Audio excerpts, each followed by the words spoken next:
ఇప్పటికే మడకశిర ఎమ్మెల్యేగా బాధ్యతలు, మరోవైపు టీటీడీ బోర్డు మెంబర్గా కూడా బాధ్యతలు నిర్వహిస్తున్నటువంటి నేపథ్యంలో ఈరోజు సత్యసాయి జిల్లా తెలుగుదేశం పార్టీ అధ్యక్షుడిగా కూడా పార్టీ ప్రకటించినటువంటి నేపథ్యం. మరి ఎంత మేరకు సక్సెస్ అవ్వబోతున్నారు, ముఖ్యంగా అధినాయకుడు పెట్టుకున్న నమ్మకాలు ఏంటి, ఈ తదితర అంశాలతో మనతో మాట్లాడడానికి మడకశిర ఎమ్మెల్యే ఎంఎస్ రాజు ఉన్నారు. ఏం చెప్తారు?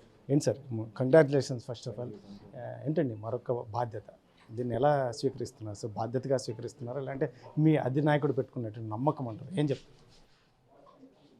గౌరవ ముఖ్యమంత్రి, మా జాతీయ పార్టీ అధ్యక్షులు నారా చంద్రబాబు నాయుడు గారు, మా యువనేత నారా లోకేష్ గారు ఏ ఉద్దేశం, ఏ లక్ష్యంతో అయితే నాకు ఈ బాధ్యతలు ఇచ్చారో ఖచ్చితంగా నేను ఆ బాధ్యతగా స్వీకరించి మా సత్యసాయి జిల్లాలో ఉన్నటువంటి గౌరవ శాసనసభ్యులు, సీనియర్ నాయకులు, యువనేతలు, కార్యకర్తలు అందరినీ కలుపుకొని తెలుగుదేశం పార్టీని ఖచ్చితంగా స్థానిక సంస్థల ఎన్నికల్లో భారీ మెజారిటీలతో గెలిపించే విధంగా మా శాసనసభ్యుల సహకారంతో మా గౌరవ ముఖ్యమంత్రి చంద్రబాబు నాయుడు గారు, మా యువనేత మాలాంటి యువత మీద పెట్టుకున్నటువంటి నమ్మకాన్ని ఖచ్చితంగా వమ్ము చేయకుండా పనిచేస్తాం.